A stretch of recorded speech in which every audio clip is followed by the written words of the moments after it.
Welcome to Deep Space. NASA's Hubble Space Telescope is seeing double. Peering back 10 billion years into the universe's past, Hubble astronomers found a pair of quasars that are so close to each other they look like a single object in ground-based telescopic photos, but not in Hubble's crisp view. The researchers believe the quasars are very close to each other because they reside in the cores of two merging galaxies. The team went on to win the daily double by finding yet another quasar pair in another colliding galaxy duo. A quasar is a brilliant beacon of intense light from the center of a distant galaxy that can outshine the entire galaxy. It is powered by a supermassive black hole voraciously feeding on inflating matter, unleashing a torrent of radiation. We estimate that in the distant universe, for every 1,000 quasars, there is one double quasar. So finding these double quasars is like finding a needle in a haystack, said lead researcher Yu Shen of the University of Illinois at Urbana-Champaign. The discovery of these four quasars offers a new way to probe collisions among galaxies and the merging of supermassive black holes in the early universe, researchers say. Quasars are scattered all across the sky and were most abundant 10 billion years ago. There were a lot of galaxy mergers back then feeding the black holes. Therefore, astronomers theorize there should have been many dual quasars during that time. This truly is the first sample of dual quasars at the peak epoch of galaxy formation with which we can use to probe ideas about how supermassive black holes come together to eventually form a binary, said research team member Nadia Zakinska of Johns Hopkins University in Baltimore, Maryland. The team's results appeared in the April 1 online issue of the journal Nature Astronomy. Shen and Zakinska are members of a team that is using Hubble, the European Space Agency Gaia Space Observatory, and the Sloan Digital Sky Survey, as well as several ground-based telescopes, to compile a robust census of quasar pairs in the early universe. The observations are important because a quasar's role in galactic encounters plays a critical part in galaxy formation, the researchers say. As two close galaxies begin to distort each other gravitationally, their interaction funnels material into their respective black holes, igniting their quasars. Over time, radiation from these high-intensity light bulbs launch powerful galactic winds, which sweep out most of the gas from the merging galaxies. Deprived of gas, star formation ceases, and the galaxies evolve into elliptical galaxies. Quasars make a profound impact on galaxy formation in the universe, Zakinska said. Finding dual quasars at this early epoch is important because we can now test our long-standing ideas of how black holes and their host galaxies evolve together.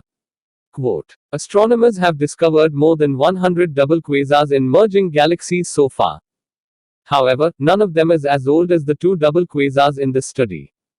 The Hubble images show that quasars within each pair are only about 10,000 light-years apart.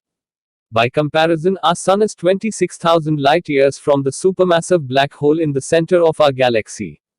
The pairs of host galaxies will eventually merge, and then the quasars also will coalesce, resulting in an even more massive, single solitary black hole.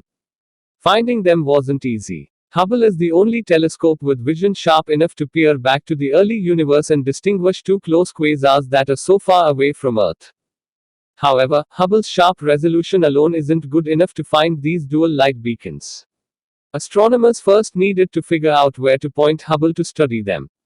The challenge is that the sky is blanketed with a tapestry of ancient quasars that flared to life 10 billion years ago, only a tiny fraction of which are dual. It took an imaginative and innovative technique that required the help of the European Space Agency Gaia satellite and the ground-based Sloan Digital Sky Survey to compile a group of potential candidates for Hubble to observe. Located at Apache Point Observatory in New Mexico, the Sloan telescope produces three-dimensional maps of objects throughout the sky. The team pored through the Sloan survey to identify the quasars to study more closely. The researchers then enlisted the Gaia Observatory to help pinpoint potential double quasar candidates. Gaia measures the positions, distances, and motions of nearby celestial objects very precisely. But the team devised a new, innovative application for Gaia that could be used for exploring the distant universe. They used the observatory's database to search for quasars that mimic the apparent motion of nearby stars. The quasars appear as single objects in the Gaia data. However, Gaia can pick up a subtle, unexpected jiggle in the apparent position of some of the quasars it observes.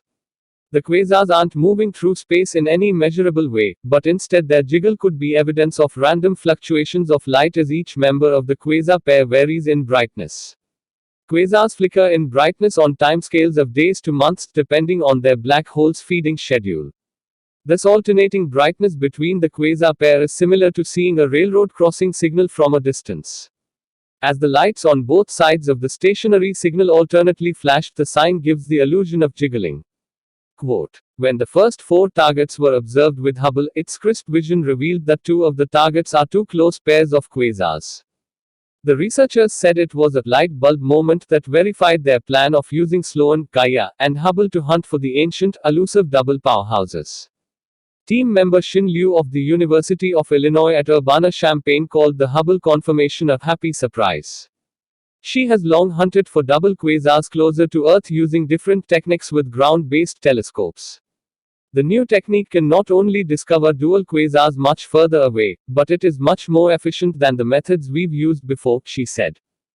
Their Nature Astronomy article is a proof of concept that really demonstrates that our targeted search for dual quasars is very efficient, said team member Shang-Chi Huang, a graduate student at Johns Hopkins University and the principal investigator of the Hubble program. It opens a new direction where we can accumulate a lot more interesting systems to follow up, which astronomers weren't able to do with previous techniques or datasets. Quote, the team also obtained follow-up observations with the National Science Foundation NOLAB's Gemini telescopes. Gemini's spatially resolved spectroscopy can unambiguously reject interlopers due to chance superpositions from unassociated star quasar systems, where the foreground star is coincidentally aligned with the background quasar, said team member Yu-Ching Chen, a graduate student at the University of Illinois at Urbana-Champaign. Although the team is convinced of their result, they say there is a slight chance that the Hubble snapshots captured double images of the same quasar, an illusion caused by gravitational lensing. This phenomenon occurs when the gravity of a massive foreground galaxy splits and amplifies the light from the background quasar into 2 mirror images. However, the researchers think this scenario is highly unlikely because Hubble did not detect any foreground galaxies near the 2 quasar pairs. Galactic mergers were more plentiful billions of years ago, but a few are still happening today. One example is NGC 6240, a nearby system of merging galaxies that has 2 and possibly even 3 supermassive black holes. An even closer galactic merger will occur in a few billion years when our Milky Way galaxy collides with neighboring Andromeda galaxy. The galactic tussle would likely feed the supermassive black holes in the core of each galaxy, igniting them as quasars. Future telescopes may offer more insight into these merging systems. NASA's James Webb Space Telescope, an infrared observatory scheduled to launch later this year, will probe the quasars' host galaxies. Webb will show the signatures of galactic mergers, such as the distribution of starlight and the long streamers of gas pulled from the interacting galaxies. Thanks for watching.